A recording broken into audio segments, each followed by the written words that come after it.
Mais ouvrons cette émission avec cette conférence de presse organisée dans le cadre de la campagne Plus jamais ça, organisée donc par les ONG Codelt et Océan sur leur recours administratif au cabinet de la vice-primature et ministre de l'Environnement et du Développement durable tendant à obtenir l'annulation pure et simple des 6 concessions forestières de conservation illégalement octroyées par l'ex-ministre de l'Environnement Claude Nyamugabo. Regardez les détails dans cet événement. Cette conférence de presse co-animée par les conseils pour la défense environnementale par la légalité et la traçabilité Codelt et l'organisation congolaise des écologistes et amis de la nature Océan rentre dans le cadre de leur campagne dénommée Plus jamais ça. Cette action fait suite au dépôt de leur recours administratif au cabinet de la vice-primature et ministère de l'Environnement et du Développement durable. Ainsi, les 2 ONG environnementales exigent l'annulation pure et simple des 6 concessions forestières de conservation illégalement octroyées par l'ex-ministre de l'Environnement et du Développement durable, Claude Nyamugabo.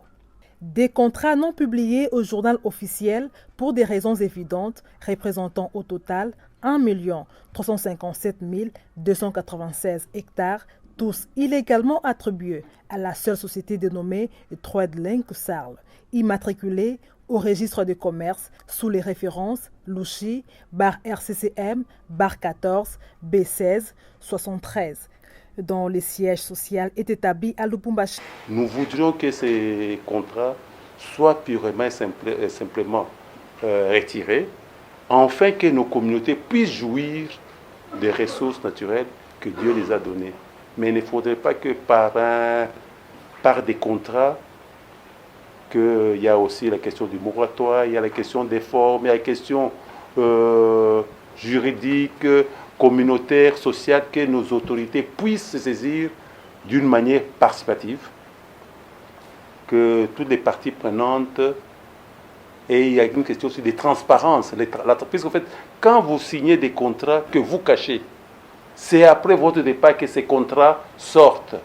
Donc vous avez déjà une idée dans la tête que ces contrats ne sont pas corrects. Ce qui est clair, transparent, on les met au vu aussi de tout le monde. Mais c'est maître de... Vous dites que je les signe. Mon prédécesseur, c'est à lui, il va se débrouiller pour arranger cette situation. Ce n'est pas responsable. Pour les ONG, les forêts et tout ce qu'elles renferment en termes de biodiversité, des tourbières, autres écosystèmes naturels exceptionnels, mais en même temps sensibles et fragiles, constituent le patrimoine commun de la nation congolaise et relèvent du bien commun. Leur gestion et leur protection sont d'intérêt général. Maître Augustin Poy, conseiller technique du CODELT, et Kas Moteba, coordonnateur provincial de Kinshasa de l'Océan, ont fustigé les comportements de l'ancien ministre de l'Environnement qui, durant son mandat, n'a cessé de violer les moratoires sur les allocations de nouvelles concessions forestières et le bradage par lui des ressources forestières du pays. Et nous avons tous le devoir de pouvoir défendre ce patrimoine commun.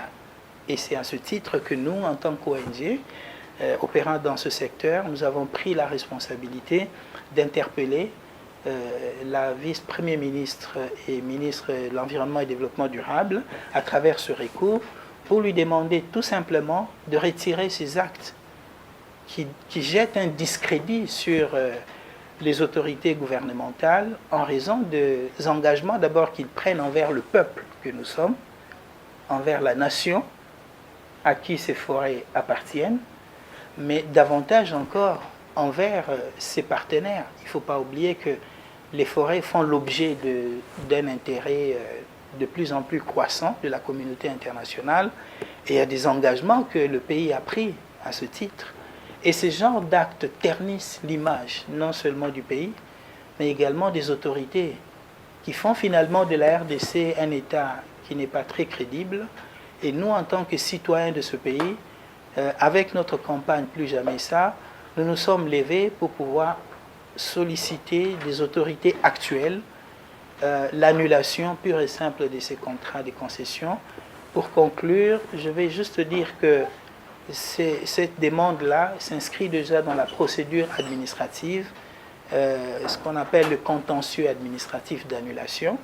Il va de soi que si en 3 mois, nous n'avons pas reçu une réponse de la part de la vice-premier ministre et ministre de l'Environnement et du Développement durable, nous irons devant le Conseil d'État pour faire valoir nos arguments avec espoir d'être entendus.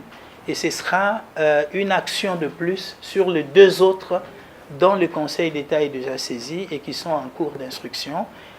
Nous espérons que dans les mois qui viennent, nous pourrons avoir déjà les arrêts ou le premier arrêt pour les premières concessions dont le Conseil d'État, pour les premières concessions, les premières requêtes en annulation dont le Conseil d'État est déjà saisi. Et selon eux, certains dépositaires de l'autorité publique ne trouvent mieux à faire que de se servir des prérogatives qui leur sont reconnues par le peuple pour garantir l'intérêt général et assurer la préservation du bien commun pour brader ces patrimoines nationaux au gré de leurs intérêts personnels.